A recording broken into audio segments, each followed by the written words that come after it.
So when we tap, we send a calming signal to that brain or that part of the brain, the stress center, and our whole body relaxes. Our stress comes down. It's actually been shown just doing one round of EFT, your levels of cortisol can go down 24% versus traditional talk therapy is about 14%. Welcome to the Soaring Child Podcast, where parents of children with ADHD learn tips and tricks to help their child soar at home, at school, and in life. We feature interviews with experts, medical professionals, and parents just like you who are learning how to reduce ADHD symptoms using food and other natural strategies.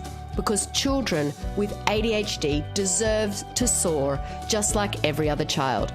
I'm your host, Dana Kay. Hello, parents. This is Dana Kay here with another edition of the Soaring Child Podcast.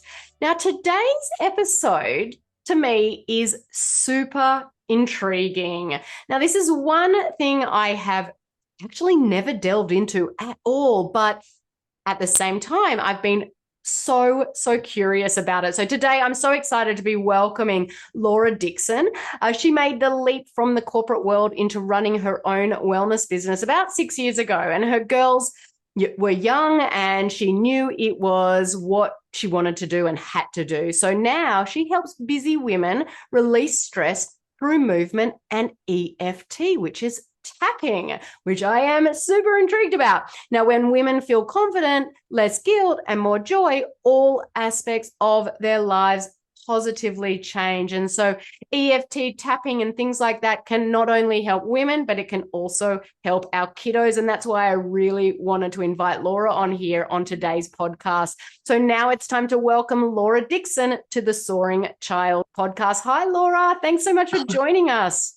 Hi, Dana. Thanks so much for having me. I am like so excited to be here. My biggest mission really is to spread EFT, which is also, if I say EFT tapping, it means the same thing. I'm so excited to spread this, and especially to families that are dealing with ADHD, because there's so much that the tapping can help with. So I'm super excited to be here. Fantastic. Well, why don't we just start right at the beginning? Why don't we start with you explaining what is EFT? Yeah, for sure. So EFT actually stands for Emotional Freedom Technique. Okay, so most of us have known it as tapping. Okay, but what it's doing is we're tapping on end meridian points. So when you think of the Chinese meridian points, acupuncture, this is also known as acupressure. So we tap on these end meridian points. So like some of the common ones are side of the hand. There are different points on the face. And what that does is it sends a calming signal to the brain. So we've got the amygdala, our stress center, which I feel most people actually live in that. We're not supposed to live in that all day, right? That fight or flight. Yes. But it's going off, I would say most of the day for women. I know because I talk to my clients and they're very stressed. So when we tap, we send a calming signal to that brain or that part of the brain, the stress center, and our whole body relaxes. Our stress comes down. It's actually been shown just doing one round of EFT, your levels of cortisol can go down 24% versus traditional talk therapy is about 14%. Wow. So, yes, I think, look, it's so important because our kiddos are living in that fight or flight as well. And we all know how much stress that can put on the whole family. So, I think that the EFT and could benefit everyone. And that's why, I've known you for a while. And when I saw you talking about EFT, I just knew that our listeners really, really needed to hear about this. So just tell us how does it work? How does it work? Yeah. So again, we're tapping on these end meridian points and it sends that calming signal. So really when we're coming for a session or someone's coming for a session, it's, they come usually with a problem or an event. So for example, maybe they come with anxiety. Okay. So if people have anxiety, there are usually a bunch of events supporting the anxiety, right? So, and a lot of it goes back to when we were children. So, if I was, talking to parents with ADHD and they have anxiety, or they're feeling hopeless, or, or they have fear over how they may react to their child, all of that stuff, we can work with that negative emotion. Okay, so the tapping basically neutralizes that negative emotion. And especially if a recent event, I'm sure as a parent, if you have just as a parent in general, you don't need to have children with ADHD, you can fly off the handle. So, and then a lot of us, especially moms, we feel guilty about it. Mm-hmm. So we can tap on this guilt, this negative emotion. And although the event still happened, we can neutralize the negative emotion around it. And so, it's amazing to see the shifts in people. All of a sudden, they see the event completely different and they do it on their own. I just coach along and guide them. They come up with these shifts on their own, and they can have a whole new perspective on an event, on their anxiety, all of that, whatever the issue was that they came with. Mm-hmm. So that's from the parents' point of view. With the children, it's an amazing because it's such an easy tool. So if the child is old enough, it's something they can do themselves. If you have a younger child that isn't able to do that, you can actually tap on them and help them. You can even do it as young as a baby. I'm like, gosh, I wish I had known this when my girls were babies and they're screaming. You're just like, you have no idea what's wrong. And there's been recent, like, you can just start tapping on these points and they're like, the baby just calms right down. Wow. Yeah. And so, for listeners out there, obviously we've got some video people watching, we've got some listeners. And so, what I'm seeing you do is sort of tap on the point between the two eyebrows. And then, do you want to talk about some other spots that yeah. For sure. So what we usually do, and the basic recipe, I will say, now there are many other points, but usually we start on the side of the hand. So if you think of your pinky, just below it, I would say it's kind of the meaty part of your hand, the side of the hand. You just take your other hand. I've got 3 or 4 fingers just tapping on the other side. And we do a setup statement, meaning you can state, even though, and you state the problem, even though I feel hopeless, I deeply and completely love and accept myself. So you finish it with accepting yourself. Mm-hmm. So that's really the beauty of tapping, is really accepting yourself where you are, is where we want to get to. So that is the first point that we usually start with. Then it's where the eyebrow meets the bridge of the nose.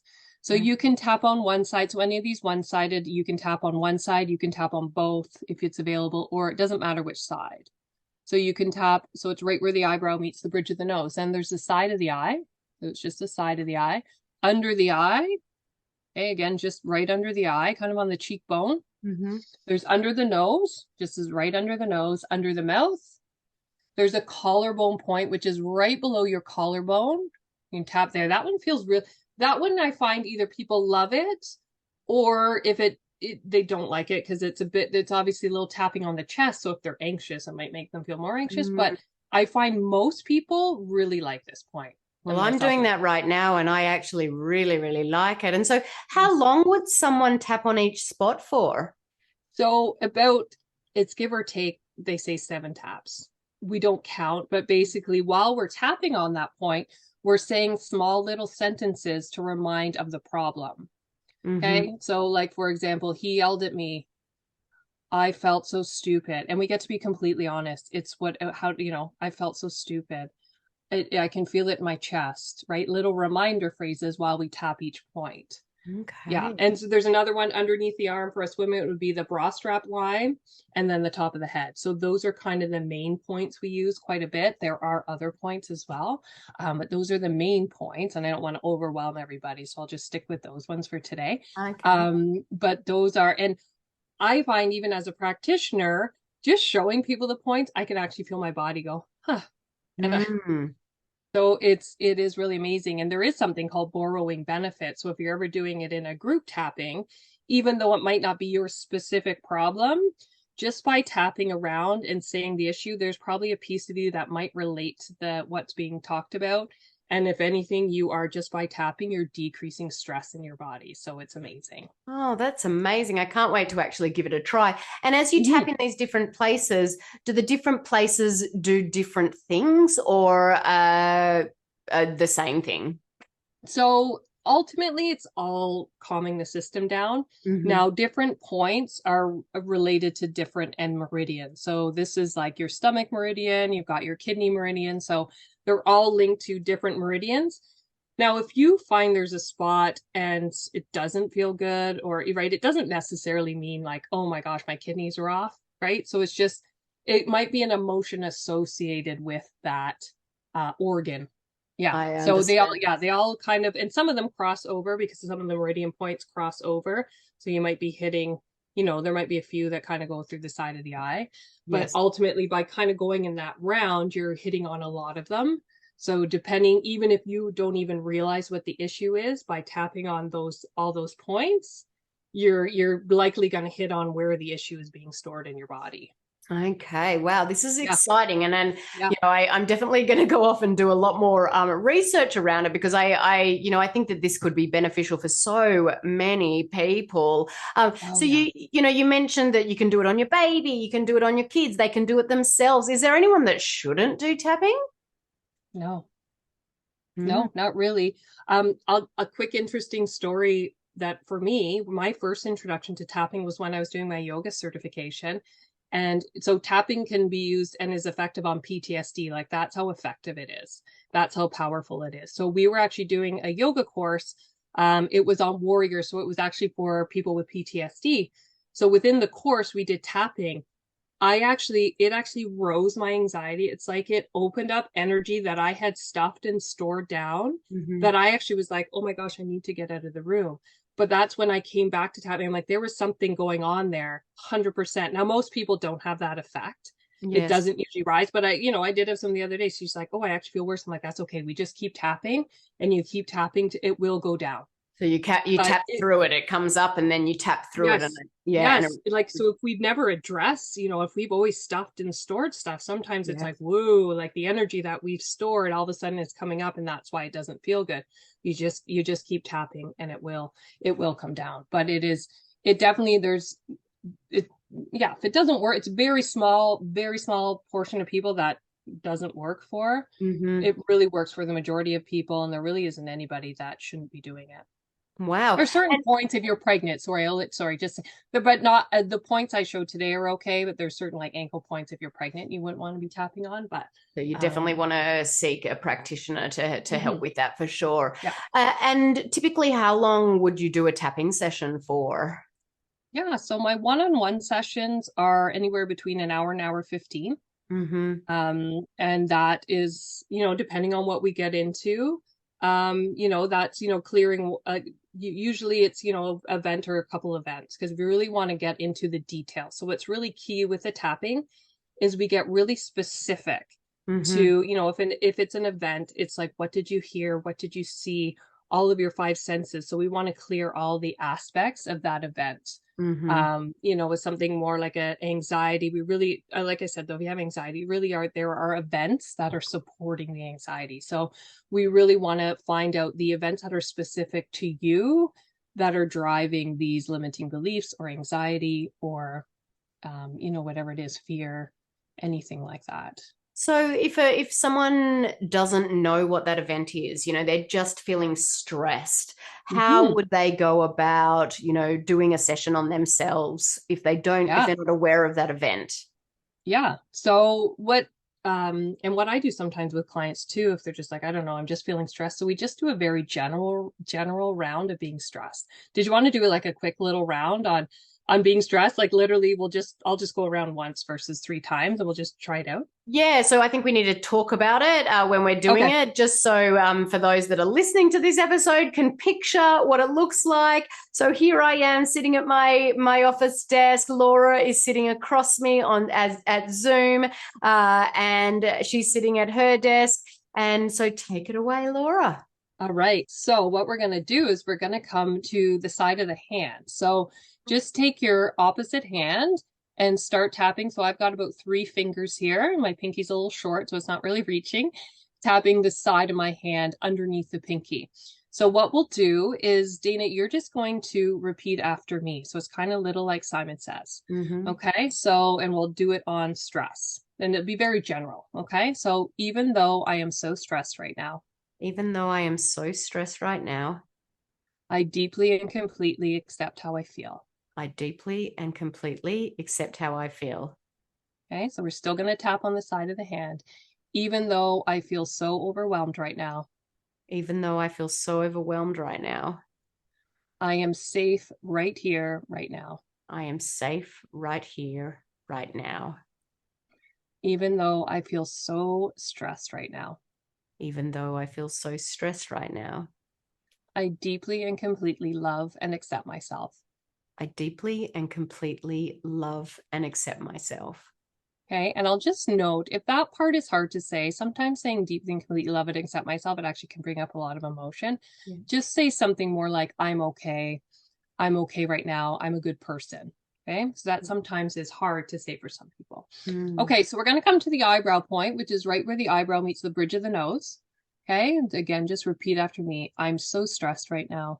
I am so stressed right now. Okay, and then we'll come to the side of the eye. Life is so busy. Life is so busy. Okay, under the eye. I have so much to do. I have so much to do. Okay, under the nose. I am so overwhelmed. I am so overwhelmed. Okay, under the mouth. I am so stressed. I am so stressed. Okay, collarbone point, which again is just underneath the collarbone. Okay, right where those two nodules are. So you can just do one side, do the other, or tap on both. Okay, there is so much going on right now. There is so much going on right now. Okay, under the arm, which for us women is just the bra strap line. I am so busy right now. I am so busy right now. Okay, top of the head. There is no time for me.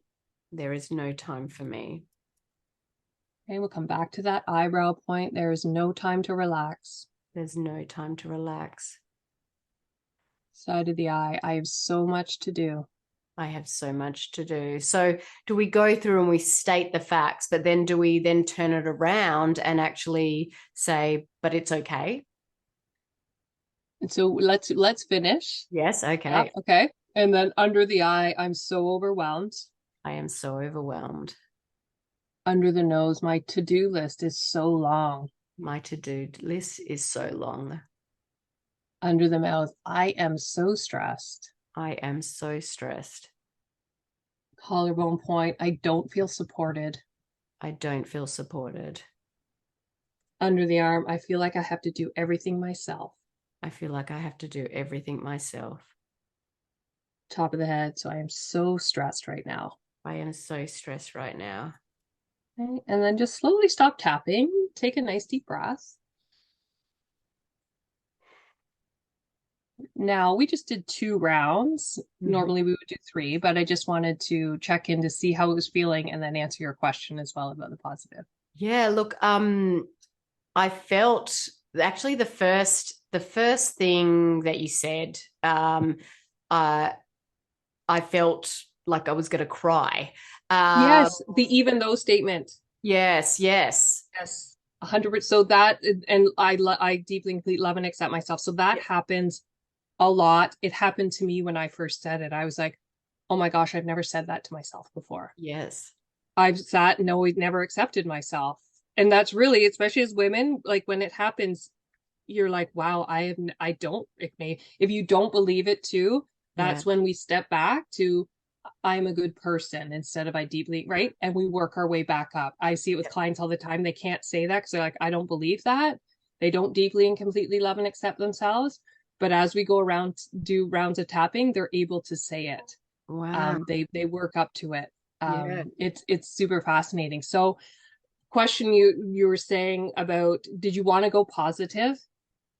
No, I'm just wondering, do you go positive? Do you say, or do you just sit in that stress?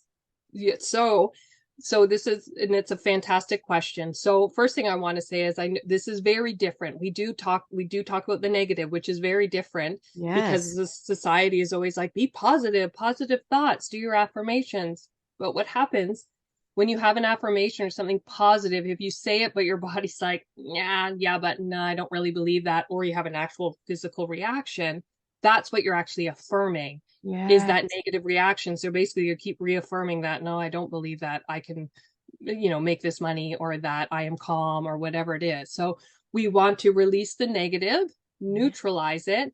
And then what happens, that shift happens, and I see it pretty much every session, they have this positive shift, their words, the client's words. Then we tap. I always finish with a positive round with their positive shifts. Wow, it's fascinating. Yeah. And you're so right though. Like we are programmed to stay in the positive, but I used to suffer from anxiety, and I've shared that with listeners before, that, I used to have panic attacks when I was in my 20s, before I started down this health journey. And I would always sit there, try to breathe through it and say, I'm calm, I'm peaceful. And I didn't believe it. No, and it doesn't work. And it doesn't work. Exactly. No, yes, 100%. I shared, it happened during COVID times. Like I was having panic attacks while driving, and I've always been a comfortable driver. Like I've loved driving. I used to drive down to Toronto every day. I've been a comfortable driver, and I all of a sudden would have a panic attack while I'm in the middle of a highway. And I was like, oh my God. I was like, what is happening? So it was while I was doing my certifications and we were doing practice sessions. So I was the client, and I actually tapped on this, and where it's actually stemming from. And it was interesting where what memories it took me to, which is always very interesting. So you kind of asked that before, was if they can't remember memories or they can't think of. It's fascinating when we tap what memories will come out. So we never disregard them, even though if it doesn't seem to have any relation to what we're talking about. We tap on that memory because there's a reason why your subconscious has allowed you to remember it. And your subconscious will only allow you to remember it if it's ready to be released. Wow, this is fascinating. So, for listeners out there that has a child with ADHD, obviously they can do that to release their own stress. Yes. How would it work teaching a child to do this? What would you teach the child to talk about the negative? Like, how does that work? Yeah, so basically you just want them to state what the problem is. So whether they got maybe yelled at school, or they had a fight with their friend, or they're just feeling scared or anxious. Okay, so you could show them tapping on the side of the hand, even though I feel so scared right now because I feel lost, whatever the problem is, have them state it. That what's really key to is it's that their words. So you want them to use their words. And it's to make kids change a lot faster than adults, because we have a lot of stuff buried down. Yes. Kids will shift a lot quicker.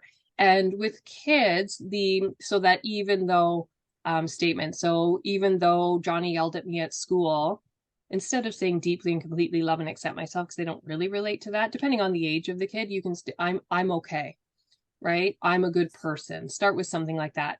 My mom still loves me. You can end it like that, because it's a little more relatable than going as deep as I deeply and completely love and accept myself, right? For depending again on the age of the child, as they get into their teenager years, you could get into something more like that.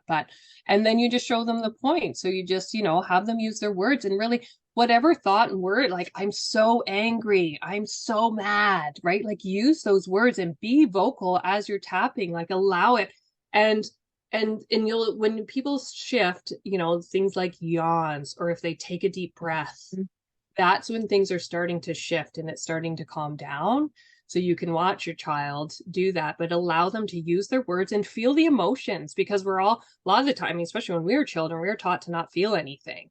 Exactly right. Right. So feel it, tap while you're doing it, and allow it to just release the negative charge. Whether like this event happened, this kid yelled at me or whatever it is, it happened, but release the negative charge, just neutralize it. And I think that, and I say this a lot to the families that I work with, you can't just do it once and expect it to work. Right.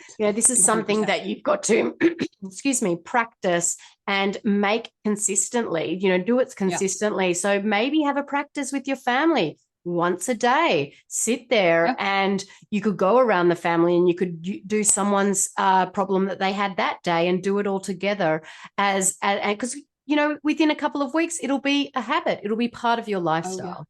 And I think it would be fascinating for the children to see that the parents are real people too, and they might have had a crappy day or something, right? Like that they're affected as well.